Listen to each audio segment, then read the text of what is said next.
Hace 200 años, en un día gris como el de hoy y en estas mismas aguas, un galeón español, el Preciado, se hundía, víctima del cañoneo constante de una nave pirata. La historia y la leyenda, con el paso del tiempo, lo llamarían el fantasma del Río de la Plata.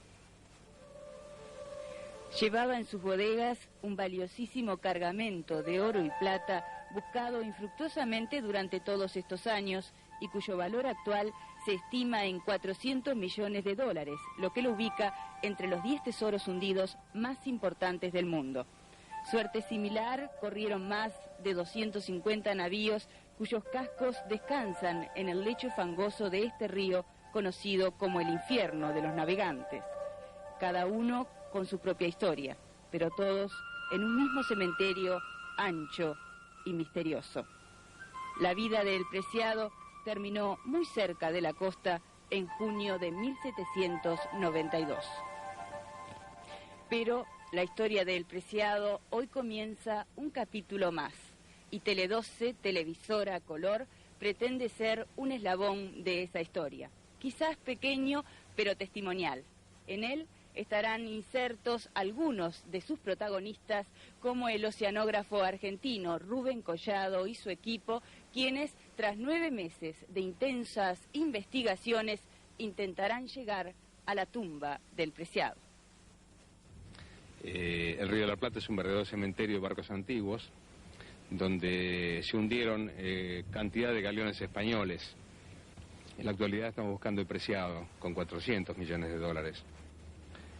De todas maneras, aún encontrando el Preciado, quedarían 5 o 6 barcos más con su carga preciosa, que es un botín apreciable para cualquier buscador de tesoros. Desde su hundimiento hasta el presente, se organizaron no menos de 23 expediciones para localizar el Preciado y su valioso cargamento. El puerto del buceo fue la base de todas ellas.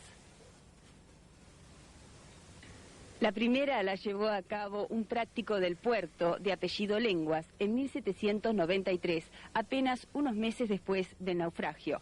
Acompañado por 2 buzos, pudo rescatar monedas y otros objetos evaluados en 300.000 pesos de la época. Muchos años después, su nieto, Nicolás Lenguas, seguramente basado en documentos que conservó la familia, pudo extraer 5 cañones, 40 fusiles a chispa y balas de distintos calibres. Cuando siendo chica yo, cuando pasábamos por el buceo, mamá siempre contaba y decía que los derechos que tenía la familia Lenguas eran sobre las aguas de acá de la costa, porque ahí había caído un galeón, hacía muchos, quizá 2 siglos, pero que los únicos que podían sacar ese galeón era la familia Lenguas. Este es el mascarón de proa del Preciado, extraído del Río de la Plata en 1935 por el ingeniero agrónomo Carlos Macol. En la actualidad se exhibe en un museo privado de la zona de Malvín. El mascarón fue adquirido en el año 1961, en el mes de octubre, al señor Charles Kenneth Macol, en la calle Ituzaingó, donde su padre había organizado prácticamente un museo en varias piezas que tenía llenas de armas antiguas, armas de los indígenas y colección de objetos que ellos mismos habían rescatado en el intento de salvamento del Preciado. Este mascarón de proa representa un caballero de la época por el tipo de vestimenta que tiene. Seguramente que el mascarón representa al dueño del barco, ni siquiera al capitán o a otra persona, sino al dueño o a algún personaje de la historia de aquel momento que merecía ser recordado en la proa de un barco. Carlos Macol recibió el encargo de buscar el galeón. Con métodos nada convencionales, en este caso la ayuda de una vidente, y apoyándose en 2 líneas imaginarias para llegar al lugar exacto, dirigió la operación en la zona de Punta Gorda. Sus hijas aún hoy recuerdan con nostalgia los episodios de esa aventura. Ahora, en ese entorno apareció también un señor que tenía evidencias y era el señor Carlos Juan Carlos Vives Maqueca. Muy bien, y era muy amigo de todo el grupo del doctor Belloni, de Ricaldoni, Belloni, Baudry, un señor francés también, y entre ellos resolvieron hacer ese viaje intentando extraer algo del Preciado. Bueno, se paró el barco, se encontró el buzo que estaba pronto para bajar, que ya estaba con su traje, con todo puesto, y se sumergió. Y al rato, porque demoró un poco, al rato apareció nuevamente y parece que hubiera encontrado ya enseguida el casco del barco. Después de eso vino se sumergió nuevamente y sacó, no recuerdo exactamente si primero fue el mascarón de proa o un ancla, porque salió un ancla también, y luego salió el mascarón, sacaron llaves, sacaron ¿qué otra cosa yo me acuerdo? Las roldanas de los no sé, de las velas parece que fueran, que tenían un nombre especial que no lo recuerdo. Y así estuvieron un rato largo, porque se hicieron 2 o 3 excursiones. En fin, yo creo que en realidad tuvieron bastante éxito porque después con tan pocos recursos y toda esa poca tecnología, como le dije, igual consiguieron llegar y ubicarlo en el lugar de las tipas, otros le llamaban las piedras de la Lobada, y pero parece que coincide que es el mismo lugar. Numerosas leyendas acompañan a El Preciado. Los pobladores de la zona de Punta Gorda aún hoy cuentan la historia de un hombre negro que sin implemento alguno y en forma casi habitual se lanzaba a las aguas y sacaba entre sus dientes monedas de oro, como esta. Bueno, no, lo que del barco así, es decir, lo que yo sé a través de un poquito de la historia de tantos años en esta playa, de que se han encontrado algunas monedas. Acá había un famoso pescador, Belisario, que a través de los años además nadaba muy bien y zambullía sobre esa zona y ha agarrado algunas monedas sobre esos lados, ¿no? Un negro sí se tiraba aquí y salía con las monedas de oro en la boca. Hace muchos años, ¿entiendes? Y esto estoy hablando de unos 20, 25, 30 años atrás. ¿Se sabe qué ocurrió con esas monedas? Bueno, yo no te puedo decir, yo quise de todas maneras conseguir una, pero no pude decir. Fíjate que no le daban en aquel momento, no se le daba el valor real, ¿entendés? Porque yo no conocía todavía la historia, después la fui conociendo. Entonces no sé, no te puedo decir el destino. Es decir, yo... ¿Él las vendía? Las monedas, ya no sé, no te puedo decir, pero se supone que sí. En la década del 50, el doctor Vázquez Fouret monta una expedición para buscar el Preciado. La zona de búsqueda, Punta Gorda. La información que lo trajo a él hasta este lugar, se dice que se la dio uno de sus pacientes, un hombre de color, un buceador, tal vez el mismo negro que extraía monedas en esta playa.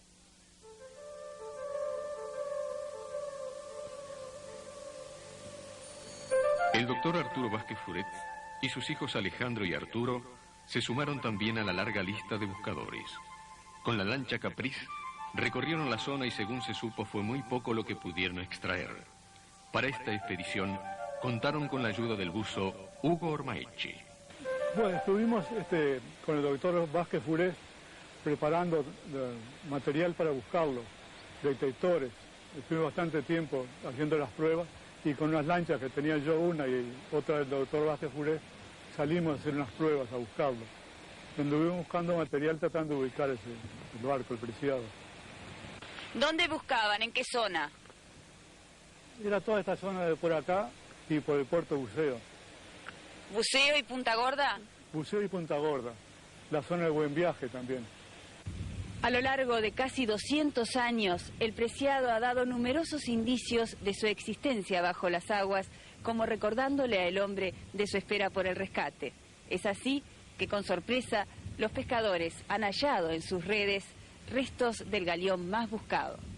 Este haz de guía es de un barco de esa índole, como está explicado a través de la historia, que es de eso.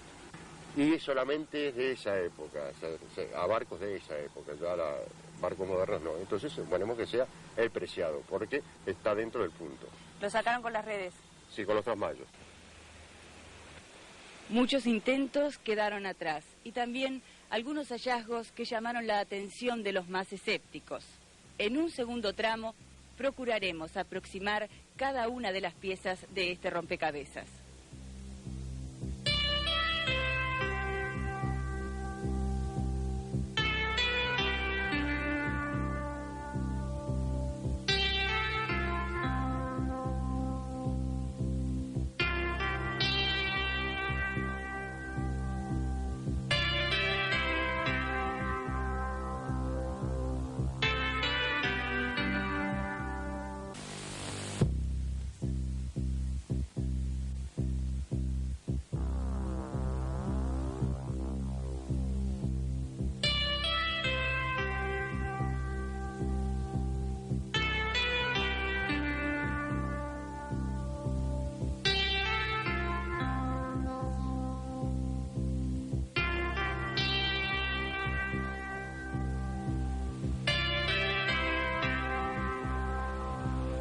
Si revisamos nuestra historia, no es difícil imaginarse por qué tantas naves, fundamentalmente españolas, se perdieron en nuestras costas.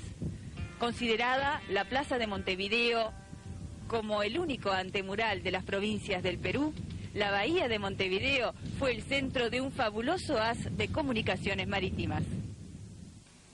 Numerosas embarcaciones de comercio y también numerosas naves militares surcaban estas aguas.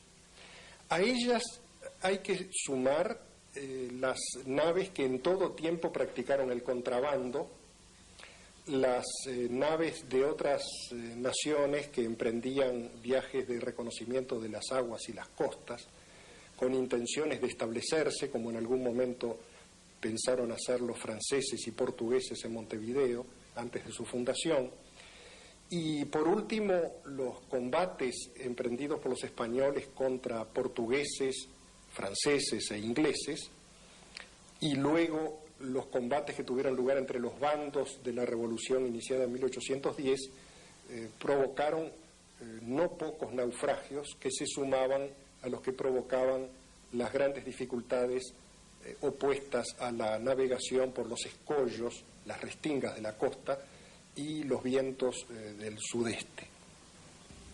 Señor embajador, ¿está usted en conocimiento de los numerosos barcos españoles siglos XV al XVIII que se encuentran hundidos en el Río de la Plata?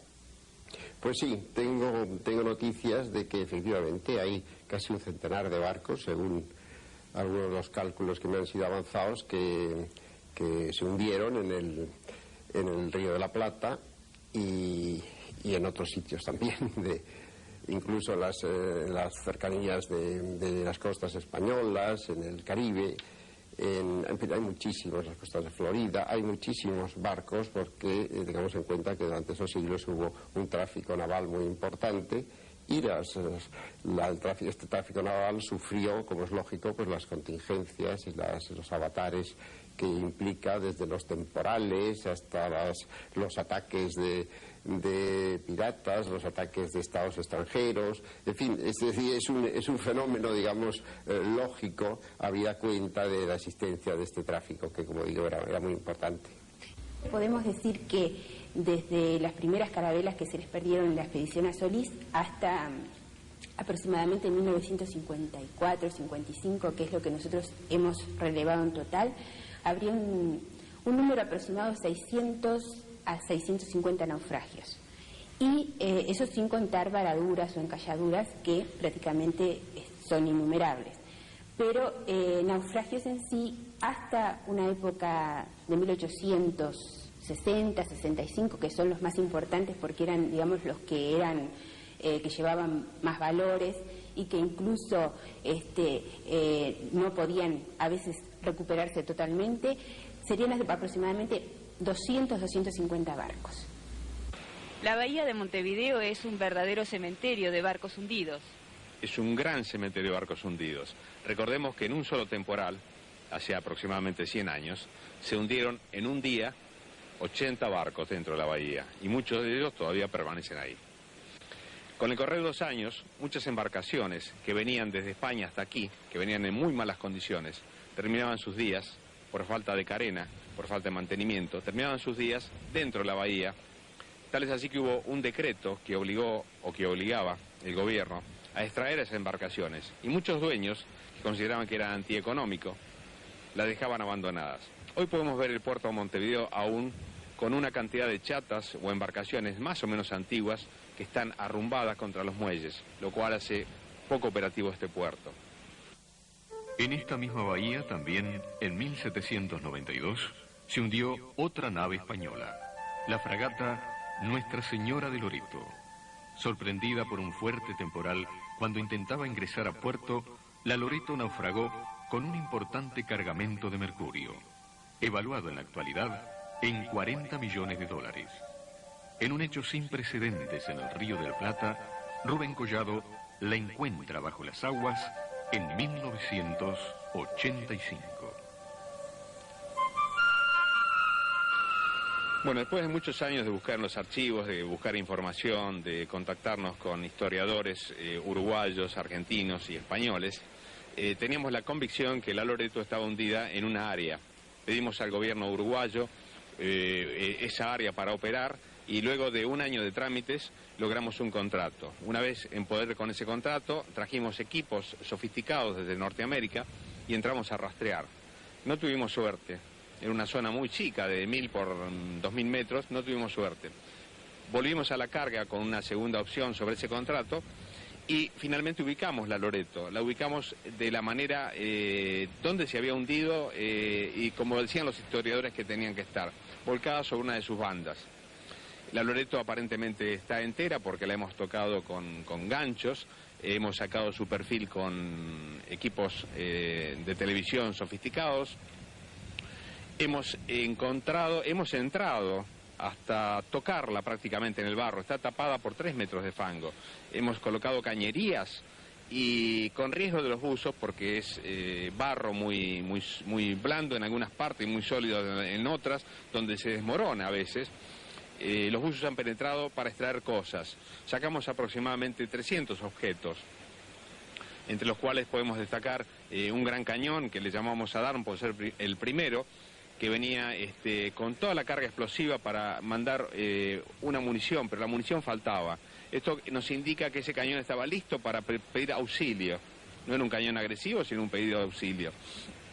Sacamos una gran ancla, que es el ancla de fe, o el ancla de esperanza, que es el último ancla que se tira cuando el barco ya está en situación desesperada. Dicen que los historiadores, que cuando los navegantes preparaban esa ancla, que la tenían dentro de las bodegas, después de tirar esa ancla, lo único que les quedaba era arrodillarse y ponerse a rezar pensando en su Dios, porque ya no había más salvación. ¿Qué otros elementos extrajeron? Sacamos platos de barberos, algunas armas, crucifijos, algunas monedas, jarrones cerámicos, zapatos de artilleros, porque tenían clavos de cobre para que no produjeran chispa. En la operación de dragado que habíamos producido 6 o 7 meses antes, en ese lugar, habíamos observado que una de los pilotes que tiene la draga para firmarse había chocado con algo atrás de la Loreto, aproximadamente unos 30 metros. Sumamos eso, sumamos que encontramos un plato que decía Beaufort, e inmediatamente nos dio que teníamos paralelamente a la Loreto otro barco hundido. Y cuando sacamos con los televisores y el sonar el perfil de la Loreto, también apareció el perfil de otro barco, tal vez un poco más grande, el Beaufort. Luego trajimos con los buzos chapas que nos indicaban que era de un barco distinto, de un barco inglés. La clavazón de los barcos ingleses es clavos redondos, la clavazón de los barcos españoles sobre el cobre loa son clavos de forma cuadrada. Entonces ahí empezamos a separar las cosas y nos encontramos con 2 barcos. Los dos muy importantes, uno por un tesoro, el otro posiblemente porque tiene la historia de un grupo de emigrantes, porque encontramos zapatos en cantidades de niños, de mujeres, de marineros y de nobles, porque había zapatos muy bien trabajados con las hebillas, que nos indicaban que en ese barco también había habido nobles.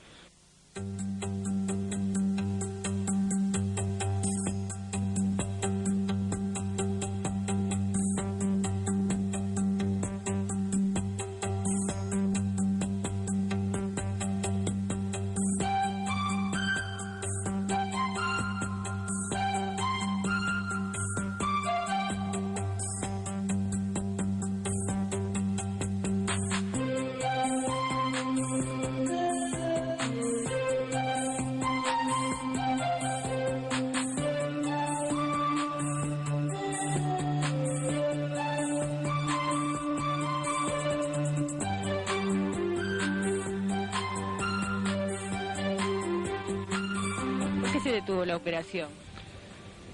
Bueno, en 48 horas después de encontrarla a Loreto, el gobierno uruguayo, haciendo, como parte de un derecho que tiene, la declaró Monumento Histórico Nacional. ¿En 1985?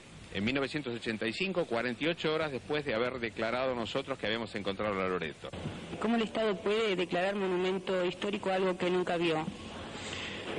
Y se toman esas prevenciones frente al caso para tratar de evitar hechos consumados. Por ejemplo, hay una cantidad de indicios que permitirían indicar que allí está efectivamente una embarcación hundida como tantas otras en nuestra bahía, que fue desde siempre una bahía muy peligrosa, un acceso a Montevideo verdaderamente que requería mucha competencia, mucha pericia por parte de los navegantes, de manera que nuestro acceso a Montevideo es un verdadero cementerio marítimo, según afirman los entendidos.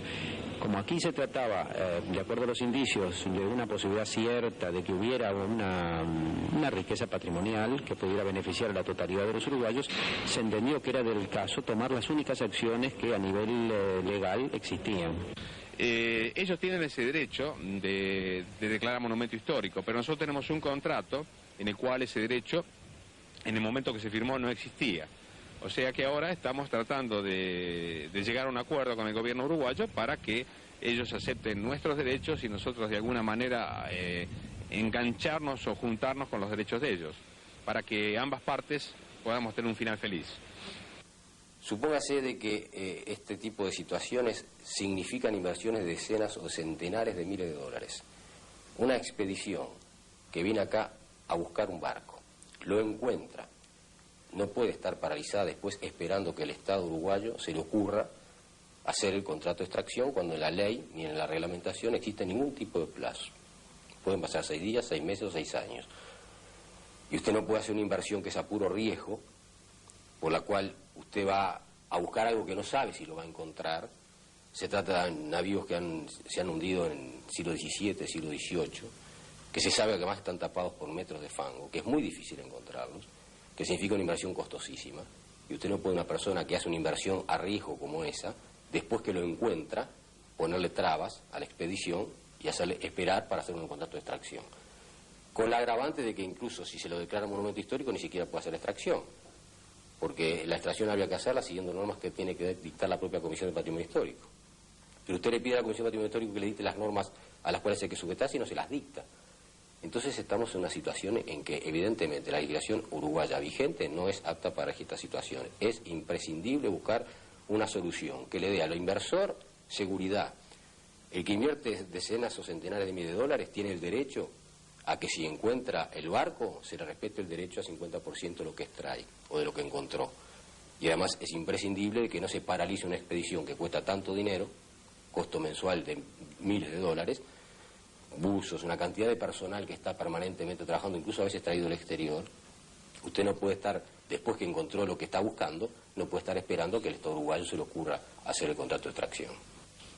Creo que la legislación debe ser adecuada a las técnicas. A veces estamos manejándonos con el Código Civil, por ejemplo, que tiene más de 100 años y que poco podía imaginar determinadas técnicas que hoy permiten a los exploradores llegar a lugares inimaginados. Así que supongo que en la medida que sea una dificultad para que esta actividad se desarrolle, no solamente deben ser modificadas, sino que procuraremos que sean modificadas. Usted sabe que en la búsqueda de estos barcos intervienen capitales, en su mayoría extranjeros, que evidentemente también le interesan al país, que invierten miles de dólares. ¿No sería interesante darles la seguridad de que la Comisión de Patrimonio Histórico, una vez ubicado ese barco, no lo va a declarar como monumento histórico nacional y que estos capitalistas no van a poder tocar nada de esos valores? Sí, hay dos cosas. Los contratos son garantía suficiente porque el nuestro es un país donde la ley impera y el contrato va a ser respetado en este como en todos los casos. Le va a alcanzar al inversor el contrato.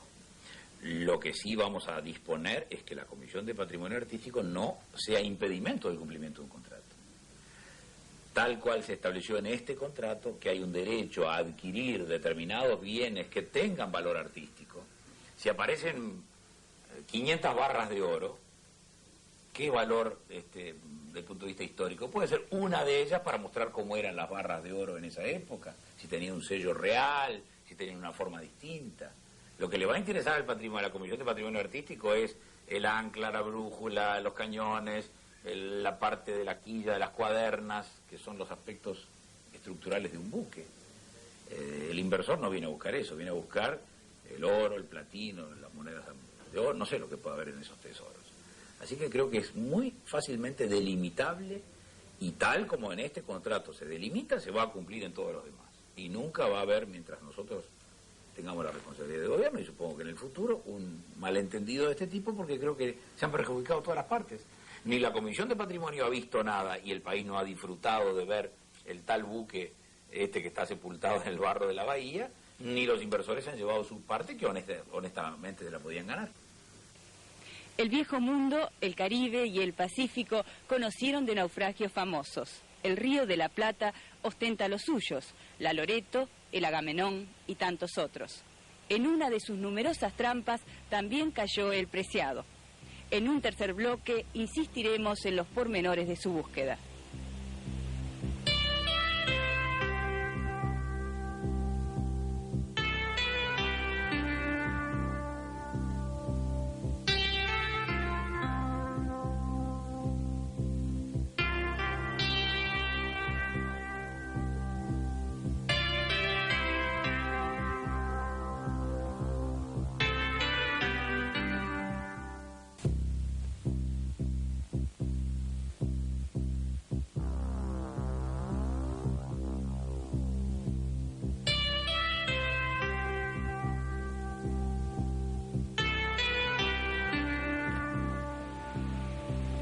Para Rubén Collado, pese a ser su métier, la búsqueda del Preciado es todo un desafío. ¿Por qué se hace cargo de la operación de búsqueda del Preciado precisamente? Habíamos tenido un éxito con la Loreto, luego con el Beaufort y otro barco más que encontramos. En el Río de la Plata somos, en este siglo, creo que los únicos que trabajamos seriamente con equipo, en forma profesional. Un señor, el señor Chodónipas precisamente, que representa un grupo de familiares de gente que tenía un plano o la ubicación de Preciado, que habían estado trabajando muchos años antes aquí, se puso en contacto con nosotros, vino a Buenos Aires a hablar conmigo y me propuso hacerme cargo de la búsqueda de este navío. El reto era muy interesante, me gustó, también se parecía mucho a la búsqueda de la Loreto y era una forma de continuar trabajando en esta zona que ya la estamos conociendo profundamente. ¿Cuándo comenzó la operación? Esta operación en realidad comenzó hace 1 año y medio. Lo que pasa que hace 10 meses que estamos trabajando aquí sobre el agua en esta zona de Punta Gorda, en Playa Verde. ¿Con qué capitales cuenta para esta empresa? Bueno, esto es interesante también. Por primera vez, 2 grupos, uno argentino y otro uruguayo, cosa que no es común en el Río de la Plata, realizan una operación de riesgo. Yo le decía que generalmente la gente que invierte en esto son los ingleses, los norteamericanos, justo gente que le gusta jugar al riesgo, a todo o nada. Pero en esta oportunidad, ingleses y americanos se han quedado atrás, son los uruguayos y los argentinos que han invertido una pequeña porción en principio para ver los resultados. Y como ya estamos cerca de buenos resultados, creo que van a venir muchos más. Bueno, todo comienza allá por el año 1980 en una reunión familiar donde me entero que el abuelo de mi esposa, Enrique Buscaglia Grafiña, estaba buscando el barco con un fabuloso tesoro. Esto lo hacía con un grupo de amigos, estuvieron buscando mucha información al respecto hasta que al final lograron ubicar, mejor dicho, el barco y encontrar información correspondiente a su carga.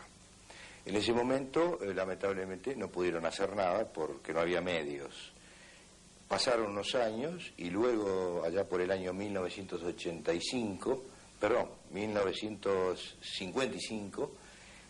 se presentan ante prefectura del mismo grupo, logran el permiso de cateo, pero se encuentran con una barrera infranqueable que era la de falta de medios económicos y técnicos. Y eso quedó ahí. Ahora, lógicamente, después de escuchar esta conversación, me intereso mucho en el tema, profundizo más con la familia, en información, y me decido a tratar de buscarlo yo.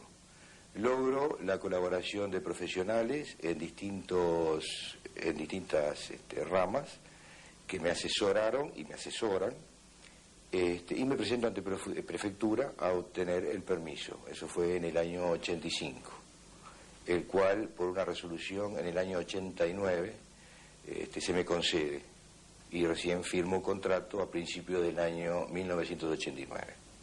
¿Qué antecedentes hay sobre el otorgamiento de permisos de este tipo? En el país tenemos la legislación, y yo le decía que esta parte de extracción de pecios con valor histórico o con valor por su cargamento es reciente, es muy, muy reciente. Y tenemos que como solicitudes han habido 9, algunas de ellas están aún siendo evaluadas. Existieron permisos de extracción del preciado mismo que no prosperaron, seguramente por medios técnicos de que no se disponía, pero todos ellos estaban referidos a la ley 14.343, es decir, que era una búsqueda de una embarcación sin tener muy claro el tipo de carga, etcétera. En este caso se está trabajando con información más firme, más clara. En el contrato tiene que establecerse claramente la ubicación del pecio, el nombre del mismo, la fecha de hundimiento, la fecha probable de hundimiento.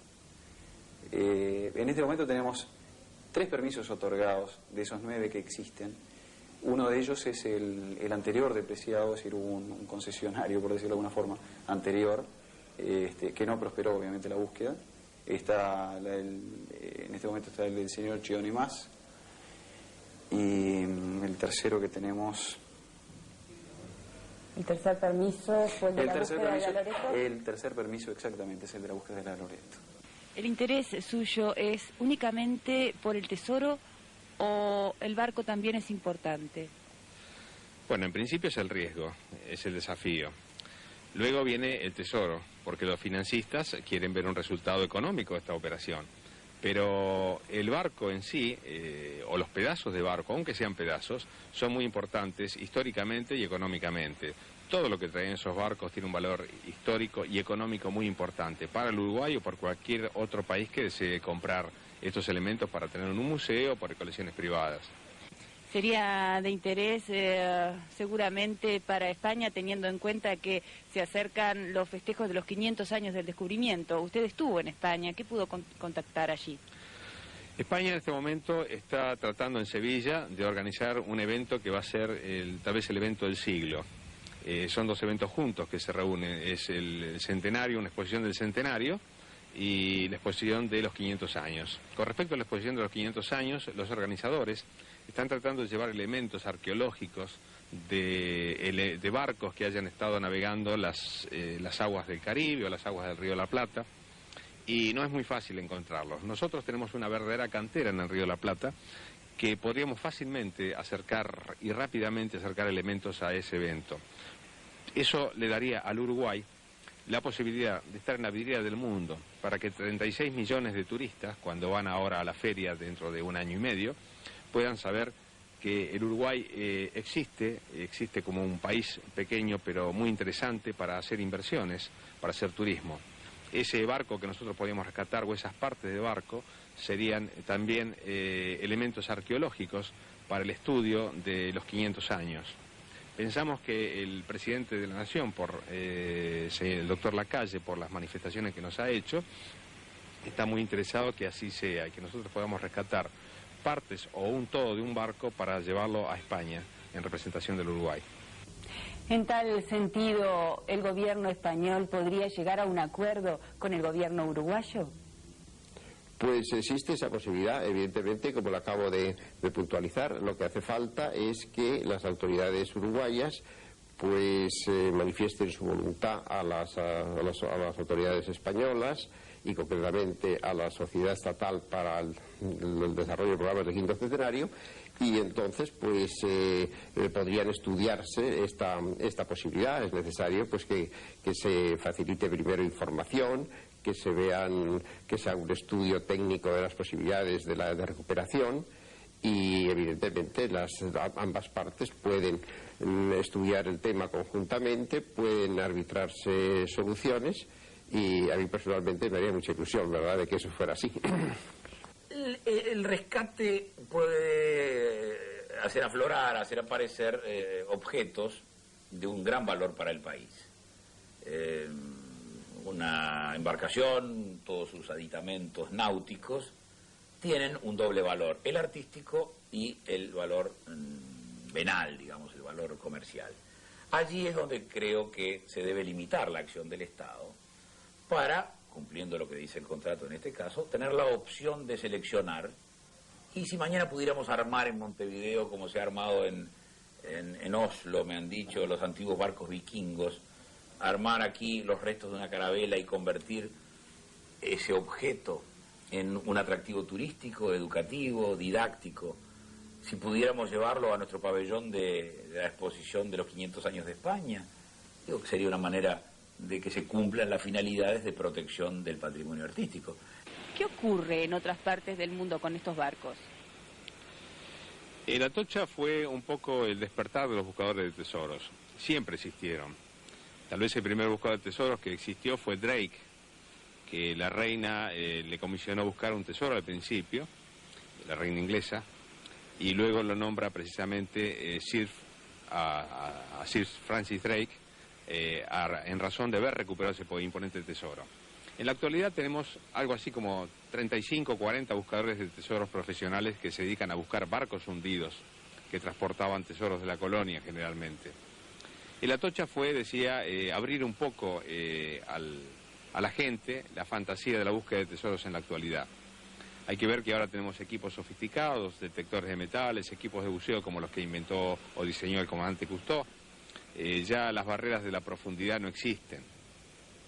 Nosotros encontramos la Loreto apenas 3 meses después de la Atocha, pero inmediatamente aparecieron otros barcos en el mundo, como el barco portugués que se había hundido cerca de África con 3.000 millones de dólares, la Rosa del Mar.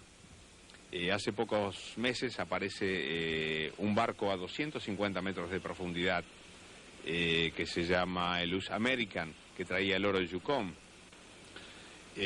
También existen otro tipo de tesoros que no por eso tienen menos valor, como el Vasa, que era un barco que navegó apenas 500 metros y luego de ser construido, bajado de sus astilleros, de sus gradas, inmediatamente un golpe de viento lo volcó y durante casi 400 años, algo así, estuvo sumergido, y hace apenas 3 o 4 años lo recuperaron, lo subieron, lo limpiaron. Los arqueólogos hicieron un trabajo muy minucioso de inventariar todo lo que se había rescatado.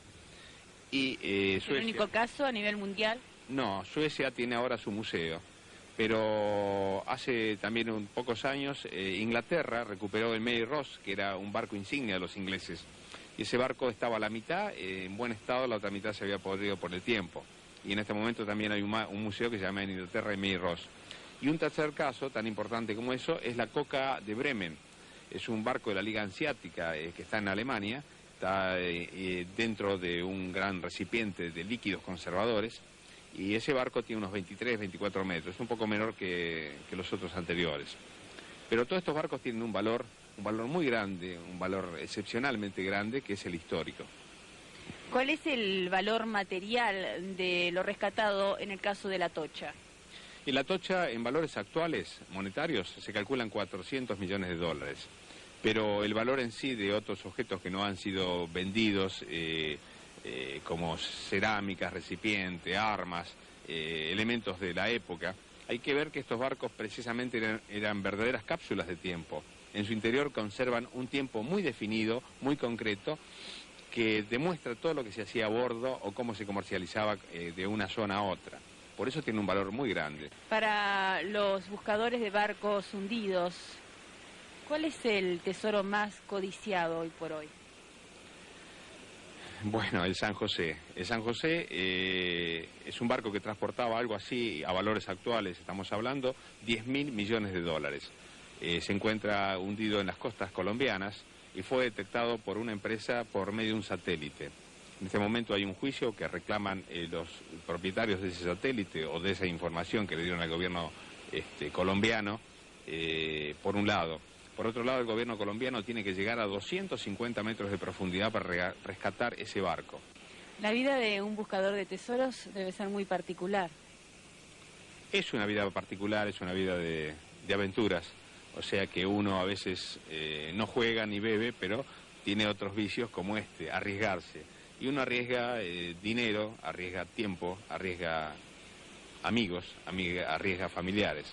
Porque en el camino lo va obligando a uno a avanzar, y en ese avanzar frenético a veces va dejando un montón de cosas que para otra gente es muy importante, para nosotros también. Con tanto para perder y tal vez poco para ganar, ¿qué lo lleva a hacer esto? La aventura. Rubén Collado representa una casta de hombres que algunos comentan se está extinguiendo en nuestro mundo. Mientras la mayoría de nosotros nos tropezamos con un futuro incierto, Collado y sus hombres prefirieron venir aquí y recrearse con el pasado. Si nos acompañan, seguiremos sus pasos hacia el hallazgo del galeón fantasma.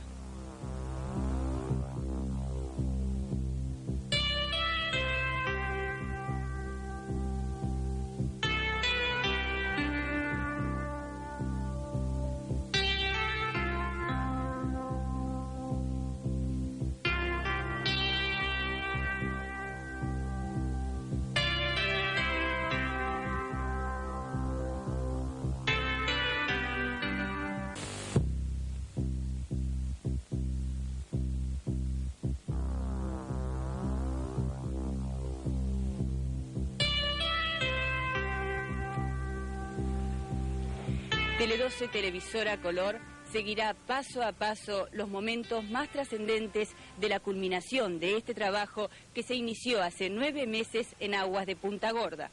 El equipo binacional de profesionales, unido a elementos de alta tecnología, aseguran el éxito de esta difícil operación. Las aguas oscuras del Río de la Plata no nos permiten filmar a los buzos en las profundidades. De cualquier manera, este trabajo, por ser la primera vez que se realiza en nuestro medio, se constituye en un verdadero documento que estamos seguros ustedes sabrán apreciar por su contenido.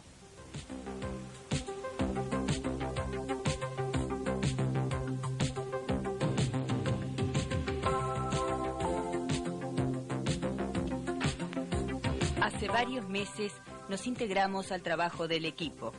Como todos los días, la actividad hoy se inició muy temprano, pero con la novedad de una mañana soleada y un mar tranquilo. El punto de partida, la base de operaciones frente a Playa Verde.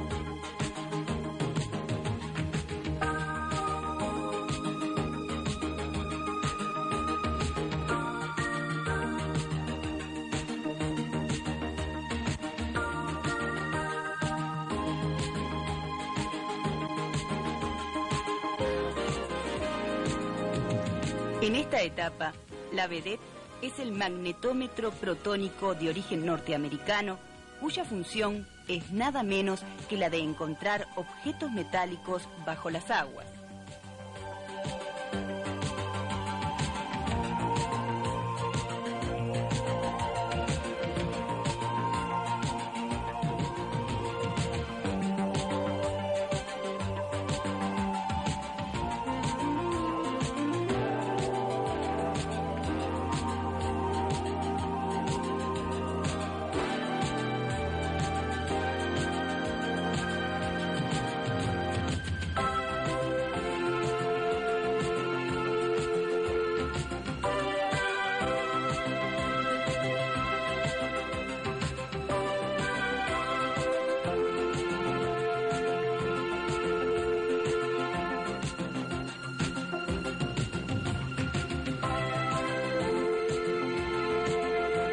Para el trabajo de detección se tiene en cuenta que los galeones portaban gran cantidad de hierro, desde sus anclas, sunchos de barriles, armas antiguas, cañones, a innumerables elementos.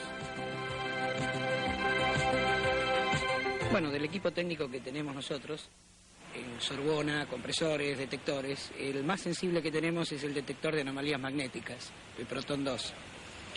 Eso mide en gamas. La Tierra tiene una atracción terrestre de la cual es desviada toda proporción de hierro que exista en el lecho submarino. Nosotros con esto logramos ubicar partes de hierro de antiguos veleros y o cualquier otro metal que se encuentre en el fondo. Esto después nosotros lo trasladamos a unas cartas y vamos marcando las zonas donde tenemos detección. Esto abarca, en cada lugar que estamos haciendo, abarca una gran cantidad de gamas distintas.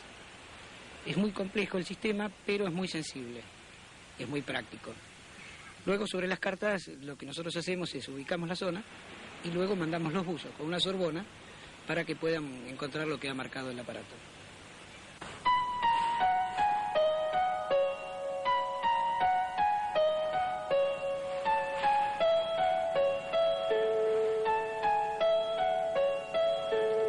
Los hombres realizan una tarea de rutina, rastrillar la zona autorizada para la búsqueda.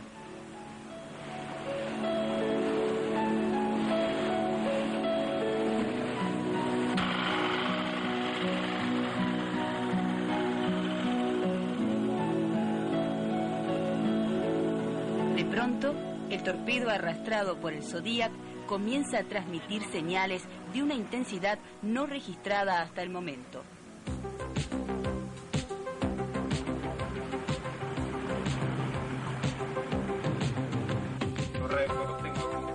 A través de la radio, los hombres comunican la situación a Collado, que se encuentra en la base de operaciones, y este marca en una carta náutica la ubicación del hallazgo. Ordena a los hombres que están en el agua que coloquen inmediatamente una boya en ese punto y se reúne en la mesa de trabajo con dos de sus colaboradores para hacer un relevamiento de los datos obtenidos y planificar los pasos a seguir. La pista es firme.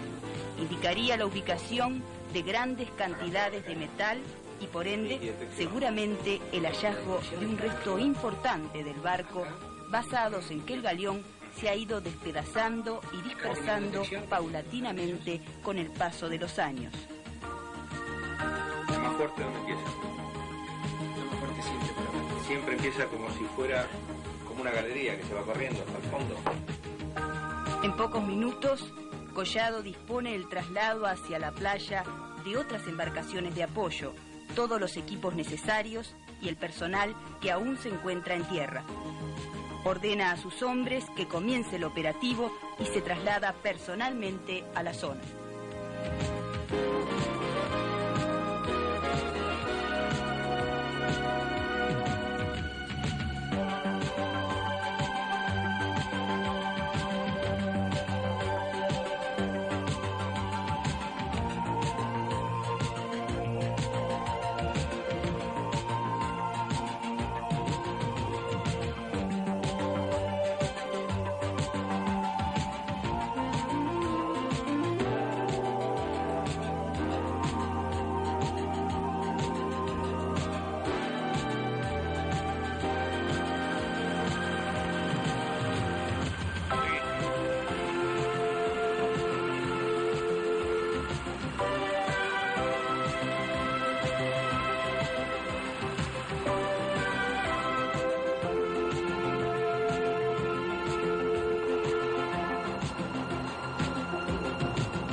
de la embarcación P-72 de la Prefectura Nacional Naval, que nos prestó su colaboración en todo momento, Collado explica al capitán Díaz los detalles de la operación, mientras los buzos preparan su aparición en escena. Estos profesionales, que arriesgan su vida en cada zambullida, poseen un entrenamiento especial para trabajar en las aguas barrosas del Río de la Plata, ya que en el fondo del mar se mueven absolutamente a ciegas, tanteando lo que los rodea y sin poder distinguir hacia dónde se encuentra la superficie. Enterrados muchas veces hasta 50 centímetros en el fango y soportando el intenso frío de las aguas, el cabo de vida es su único seguro y salvación.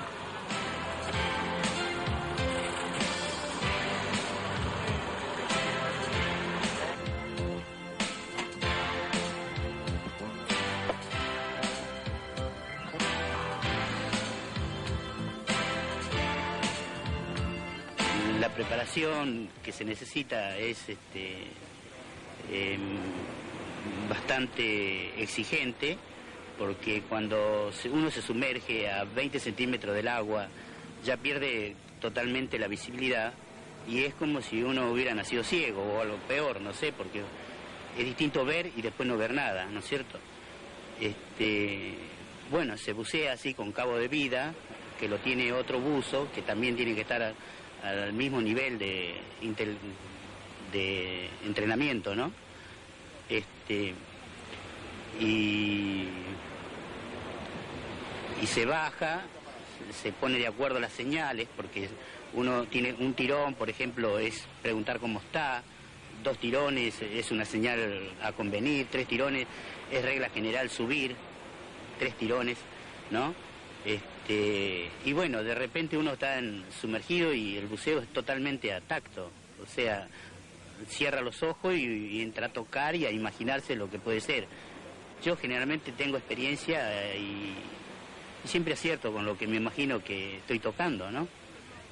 Y cosas así que por ahí de repente uno queda enganchado abajo y el cabo de vida no responde y entonces uno tiene que tratar de tranquilizarse. Y ahí donde uno tiene que estar preparado psicológicamente, muy bien preparado más bien, ¿no? Siempre se bucea de a uno, porque justamente 2 personas juntas en un lugar donde no se ve es muy engorroso, ¿no? Entonces se puede hacer como una emergencia de ayudar. Uno sí, ahí está preparado porque uno puede sacarle el chupete, darle al otro, o, no sé, pueden ocurrir un montón de cosas, pero no, realmente se bucea de a uno solo.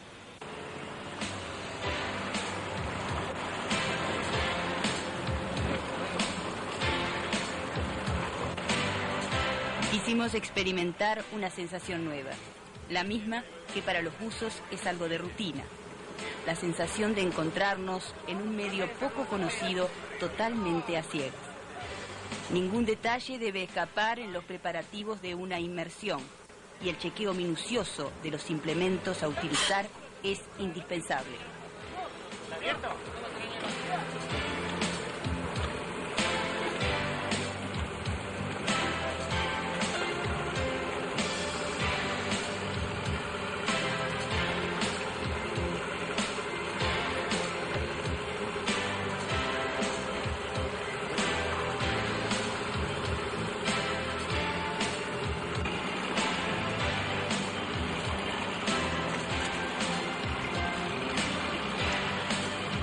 Una vez prontos, nos lanzamos al agua.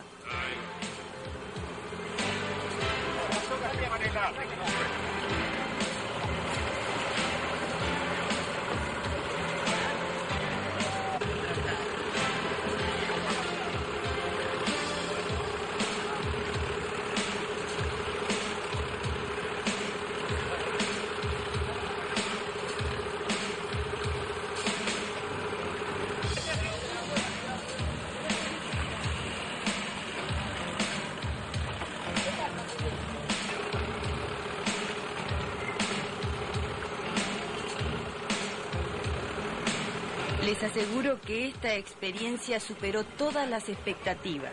El frío del agua parecía traspasar el grueso traje de goma helando mi cuerpo.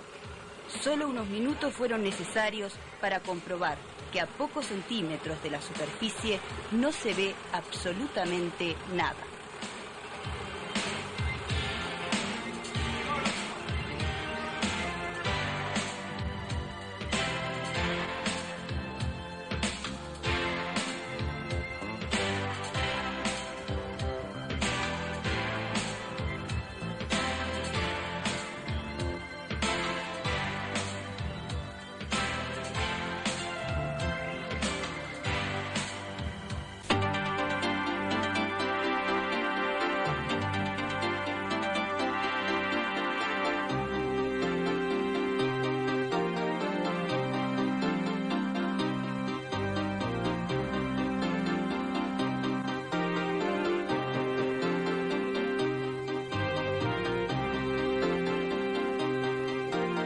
Comienza el conteo final. Todo el equipo se encuentra sobre la zona de mayor detección. León será el primero en bajar. Provisto de un arguil o regulador de buceo conectado a un tanque de aire madre, podrá permanecer bajo la superficie por espacio de varias horas. Su misión, hacer un pozo en el fondo de unos 3 metros de diámetro y 2 de profundidad para llegar a los metales detectados por el magnetómetro.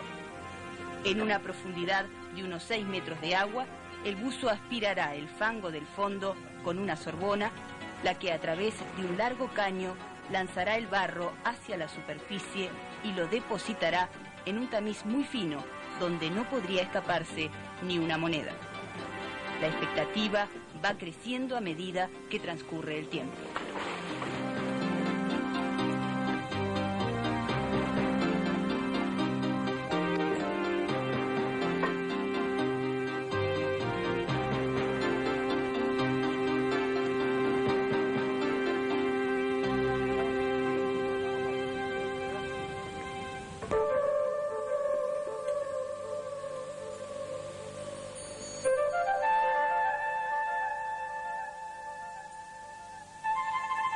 Mientras aguardamos, nos imaginamos cómo se llegaría al rescate de un barco hace 200 años. La historia nos dice que los primeros buzos contaban para la inmersión únicamente con el aire de sus pulmones y que antes de esta tomaban bebidas muy fuertes, como la cayaya que traían de Brasil, lo que les permitía entrar en un estado de semi-inconsciencia y los calefaccionaba para enfrentar las frías aguas del Río de la Plata.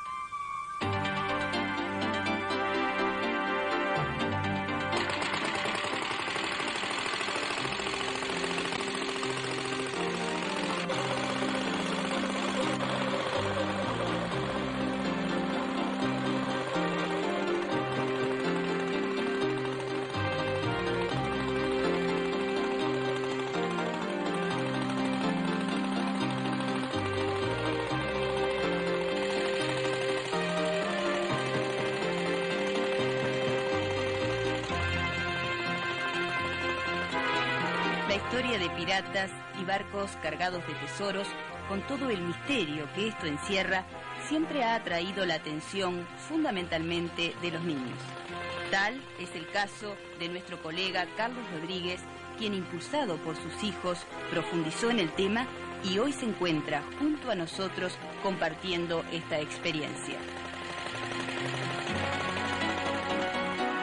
Lo que tiene que ver con nuestra presencia aquí en el lugar donde se hacen las investigaciones, debemos retrotraernos un poco a lo que fue la investigación de la Loreto, que llegamos a ella precisamente un poco impulsados, en lo que me es personal, por mis dos hijos, Milton y Rafael, que fueron los que curiosamente primero empezaron a buscar datos sobre esa nave y luego en forma personal seguimos las investigaciones.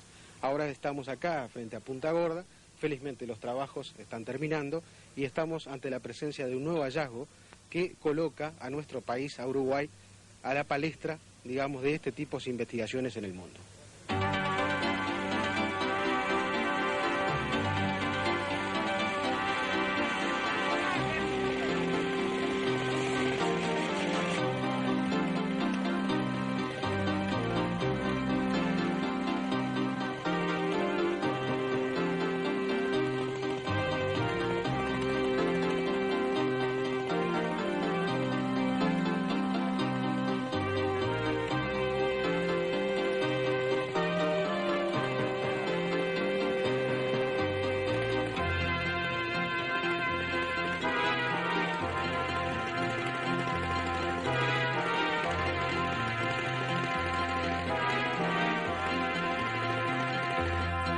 En el tamiz comienzan a aparecer los primeros elementos.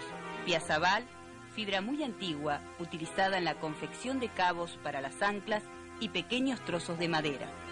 Objetos que para cualquiera de nosotros no significan nada. Por su consistencia, su espesor o su peso, para un estudioso del tema como Collado, son indicios muy importantes.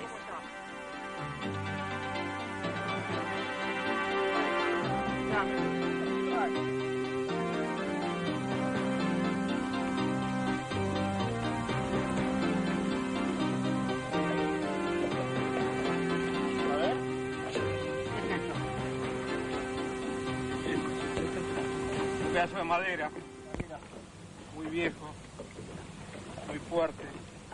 ¿No conmigo por Tenedo? No, Tenedo no, pero es una madera muy fuerte. Esta es una madera de un casco, de un barco.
Finalmente se produce el hallazgo. León sale una vez más a la superficie, pero esta vez con un pesado elemento, una bala de cañón. La emoción nos invade al darnos cuenta de que somos protagonistas de un momento histórico.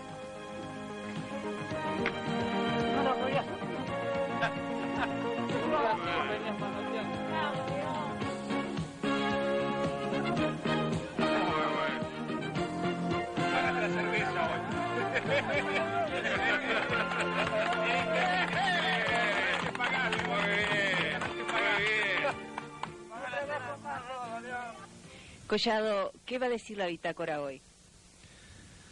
Hoy descanso para todo el mundo. Hemos trabajado muchos meses para lograr al final encontrar el barco. No está entero, evidentemente, porque los detectores están indicando en varios lugares detecciones o marcas muy fuertes. Tenemos que traspasar ahora 3 metros de fango para llegar a sus bodegas. Pero lo importante era localizarlo. Ahora, con un poco de tiempo, con un poco de esfuerzo y con mucho coraje de los buzos, vamos a llegar a sus bodegas. Y ahí está el tesoro. Luego de 200 años, la perseverancia y tenacidad de un grupo de hombres logró develar un profundo misterio, la ubicación del preciado. Muchos elementos se han aportado, muchas incógnitas quedan aún por develarse. El río devoró sus tesoros, el fango se encargó de cubrirlos.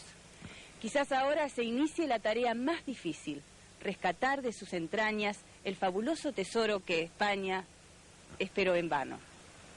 Y también en esa instancia, Tele12 Televisora Color estará llevándoles a ustedes un nuevo episodio de esta historia que hoy comienza.